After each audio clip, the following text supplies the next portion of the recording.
What if heaven isn't a single place, but 10? Not just clouds and golden gates, but 10 layers, each more mysterious, more terrifying, and more glorious than the last. That's exactly what the Book of Enoch reveals. A hidden map of heaven, long forgotten by many, but preserved through the ages. In this ancient vision, angels guide Enoch into the heights of heaven itself, where he witnesses everything from paradise to punishment, from radiant light to black fire, from eternal joy to divine judgment. Welcome to Sacred Wisdom, where we rediscover the forgotten truths of Scripture. If you're hungry for deeper meaning, unfiltered stories, and revelations that challenge the ordinary, you've come to the right place. Subscribe now and join us as we walk ancient paths with fresh eyes.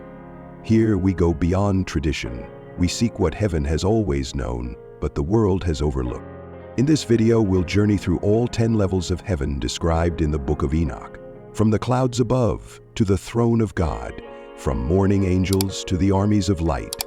Each realm reveals not just where we're going, but how we're meant to live. So stay with us, because once you've seen heaven through Enoch's eyes, you won't see earth the same again. The first heaven, divine weather, and the storehouses of nature. We begin our journey at the edge of the visible sky, the first heaven. At first glance, it may seem familiar. Clouds rolling above, winds whispering across mountaintops, rain falling gently onto the earth. But according to the Book of Enoch, this realm is far more than a layer of atmosphere. Enoch describes being lifted upon the wings of angels and placed upon the clouds themselves, where he witnesses the divine machinery of nature in operation. Vast treasuries, far beyond what any eye on earth can perceive, store the snow, the rain, the dew, and even the hail. Each of these elements is not chaotic or random. They are held under divine supervision, awaiting the precise command from God. Have you entered the storehouses of the snow, or have you seen the storehouses of the hail? Job, chapter 38, verse 22. This verse from the book of Job aligns perfectly with Enoch's vision. All creation operates under divine instruction. The rain that falls on your rooftop, the lightning that cracks through the night sky, the frost that covers the fields, all are carefully managed by angels who serve the will of the Most High. What we often mistake as natural processes are, in fact, holy instruments woven into the Creator's grand design. The first heaven reminds us that even in the ordinary, there is order.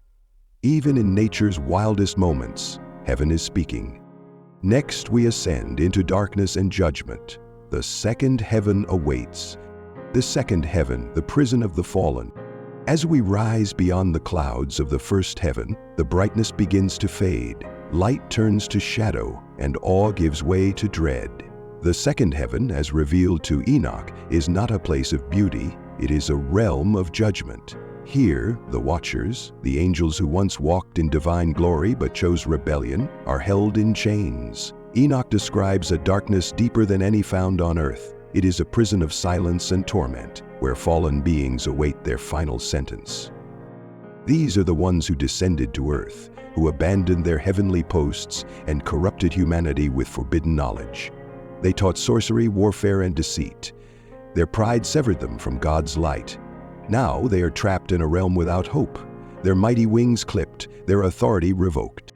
These are those who turned away from the Lord, and with their prince they are under restraint. 2 Enoch, chapter 7, verse 3.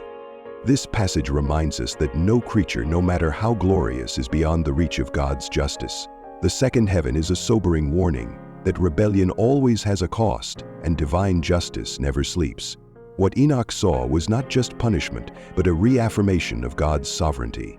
Evil may seem to thrive on earth, but in heaven its defeat is certain and already underway. Yet beyond this darkness, something radiant awaits. In the next realm, Enoch beholds a paradise untouched by corruption. Let us ascend to the third heaven. The third heaven, paradise and the righteous.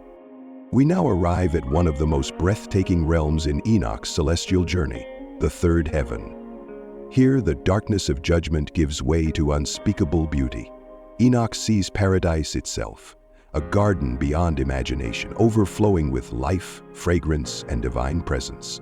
This is no mere echo of Eden.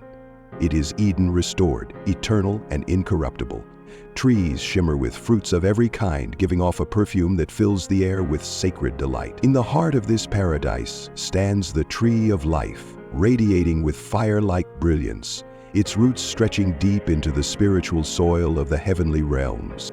In the midst of them was the tree of life, more beautiful than any other created thing that exists. 2 Enoch, chapter 8, verse 3. This is the place prepared for the righteous, those who have walked with humility, resisted injustice, cared for the poor, and kept their hearts set on God.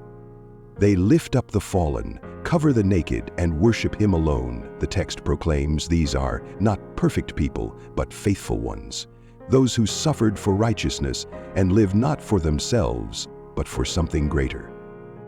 And yet, even within this realm of blessing, there is a somber mystery. Enoch is taken north within the third heaven, and there he sees a dark and frightful place. A black fire blazes endlessly. It is a region of torment, a mirror image of the paradise just beside it. The angels explain that this is the fate prepared for those who mock God, oppress the weak, worship idols, and revel in wickedness. The third heaven contains both eternal rest and eternal regret, separated not by distance, but by the state of the soul. From this stark duality, we now turn our eyes toward the stars. The fourth heaven awaits, where order reigns among the heavens themselves. The fourth heaven, celestial mechanics and angelic order.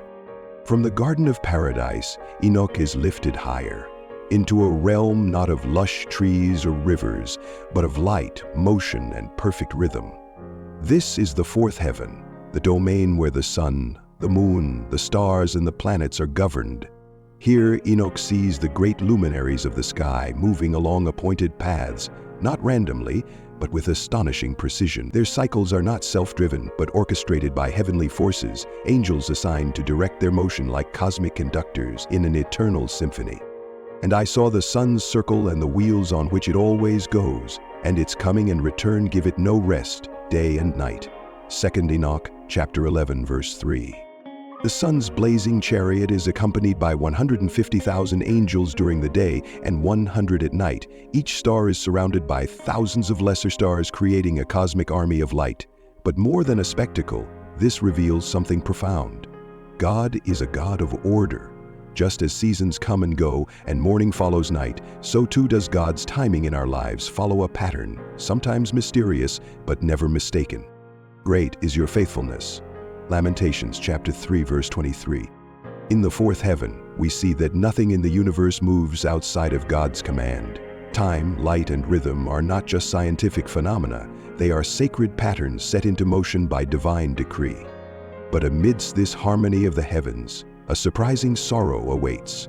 Enoch's ascent brings him next to a realm filled with silence and mourning. The fifth heaven reveals that even angels can grieve. The fifth heaven, mourning angels and missed missions. As we rise from the ordered brilliance of the stars, we expect ever greater glory, but instead Enoch is brought to a place of stillness, of sorrow. In the fifth heaven, he sees angels not singing or flying, but sitting in silence, their heads bowed low. These are not the rebellious watchers of the second heaven, nor the exalted archangels of the heights. These are the Grigori, watchers who once stood guard over the heavens, but whose stories are marked by unfinished missions, errors of judgment, or faltering obedience. Their forms are radiant, but their expressions are marked by grief. Enoch does not fully explain the reason for their mourning, but the sight itself is enough to stir deep reflection. Even in heaven, responsibility is weighty. Even for angels, failure has consequence. These angels were mighty once, but now they sit in quiet sorrow, reflecting on their calling. 2 Enoch, interpreted from chapter 18. And yet there is hope in this place. Unlike the chained rebels below, these mourning angels still remain in heaven. They have not been cast out, but are held in a kind of divine patience, perhaps awaiting restoration.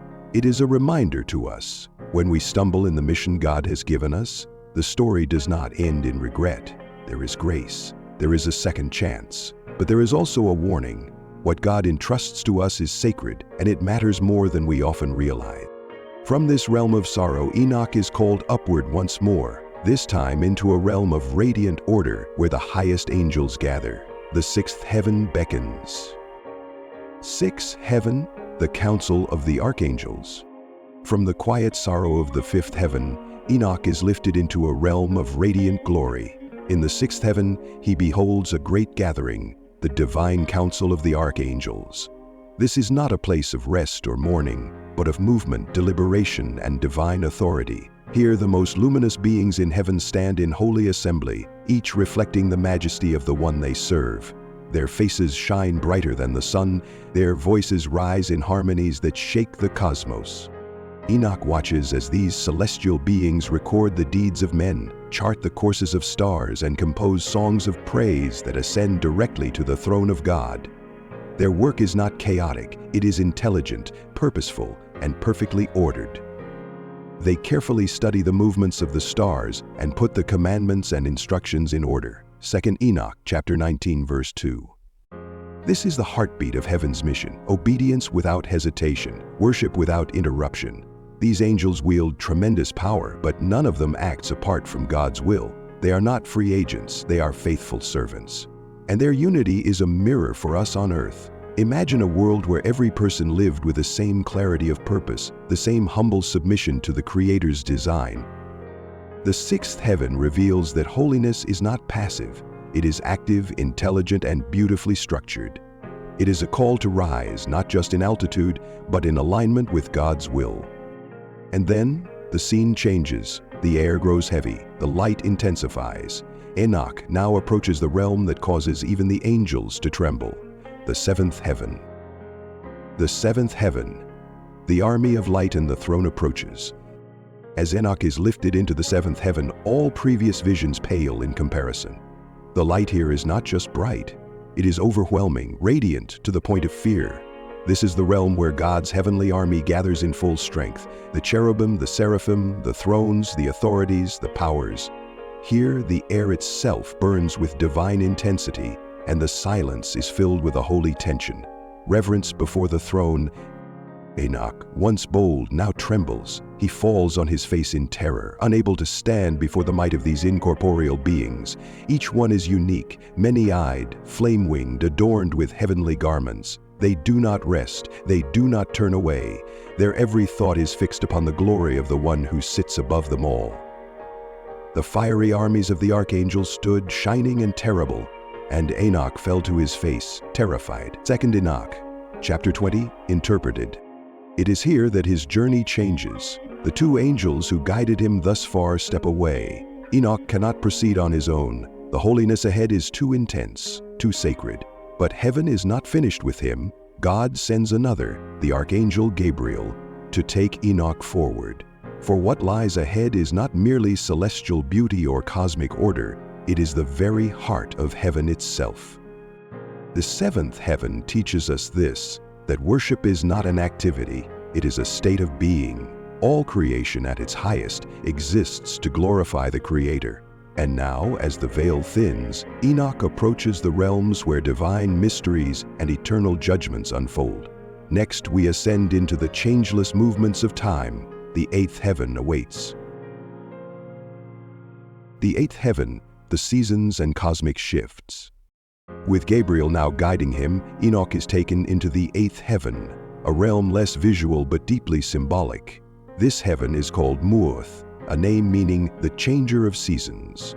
Here, Enoch sees the mechanics of time itself, the cycles of dry and wet, the turning of months, the 12 signs of the zodiac in their heavenly houses. These are not superstitions, but symbols, reflections of God's control over the flow of existence. In this realm, Enoch witnesses the invisible gears behind earthly reality. The rise and fall of seasons, the orbit of stars, and the patterns of days are not random. They are upheld by divine rhythm.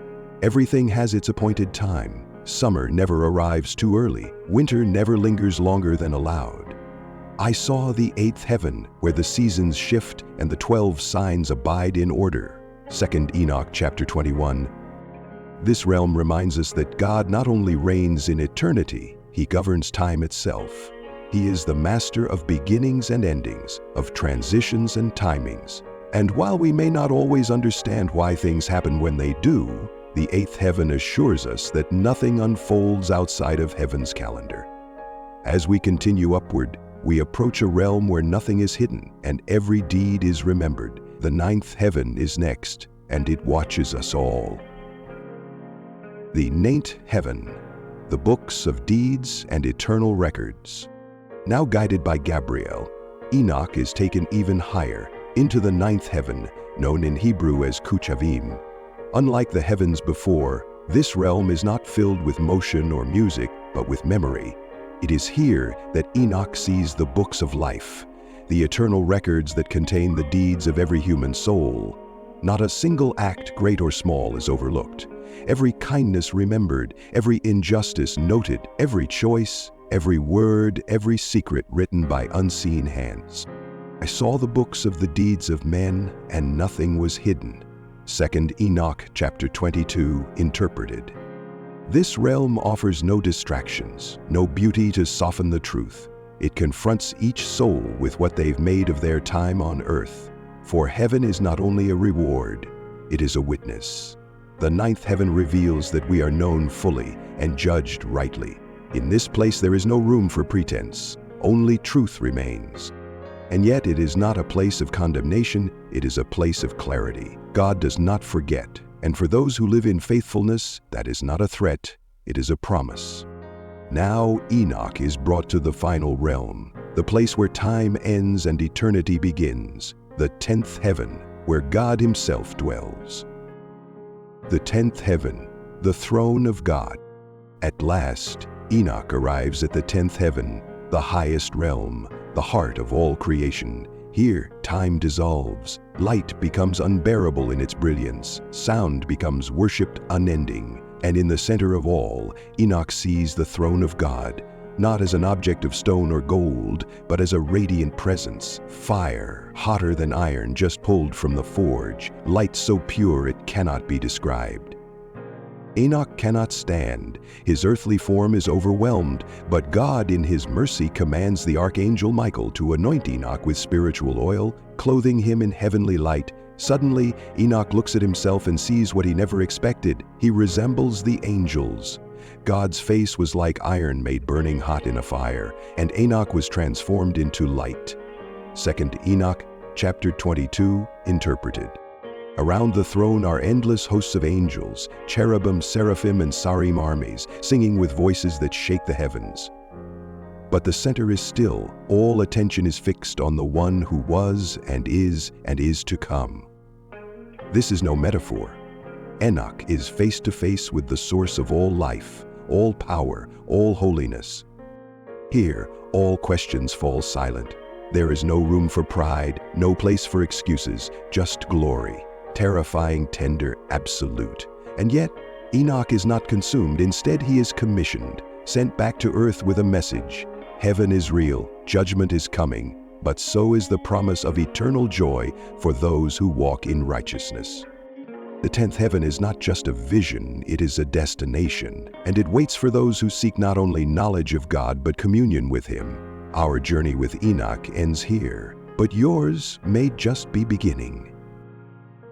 What began as a celestial journey has now become a mirror. Enoch's vision is not merely about distant realms, it is about us.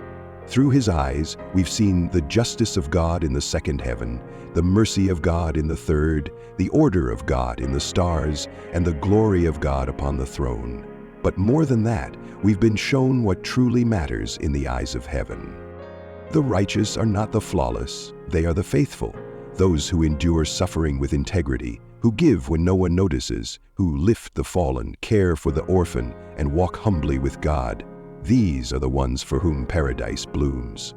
And for those who mock the sacred, who trample others for gain, and bow to idols of pride and power, there is no darkness deeper than divine separation. Heaven is not just a place. It is a reality that already watches us, already remembers us, already prepares for us. Enoch reminds us that every moment matters, our actions are recorded, our choices echo beyond time, and yet hope remains, because the same God who sits in fire and light also clothes the broken with grace and anoints the humble with glory. So the question is no longer, what did Enoch see? The question is, how will we live knowing what he saw? We are not merely observers in this divine story. We are participants, and eternity is not far away. It begins with the next choice we make. We've traveled far, 10 heavens, countless revelations, and one ultimate truth. God is sovereign, heaven is real, and eternity is already in motion. Enoch saw what few ever glimpse, and he was changed forever, not just in form, but in purpose. Now the vision belongs to us, so we ask you, which heaven spoke to you the most? Was it the beauty of paradise, the sorrow of the watchers, the power of the throne? Share your thoughts in the comments. We would love to hear what stirred your soul. And if this journey has awakened something in you, don't let it fade. Subscribe to Sacred Wisdom, where we uncover the forgotten, the hidden, and the holy. We tell the stories the world ignores, but heaven never forgets. Together we search not for superstition, but for truth, and not for mere knowledge, but for divine transformation. The Book of Enoch is more than ancient scripture. It's a challenge to rise, to walk faithfully, and to live today as if heaven is watching, because it is.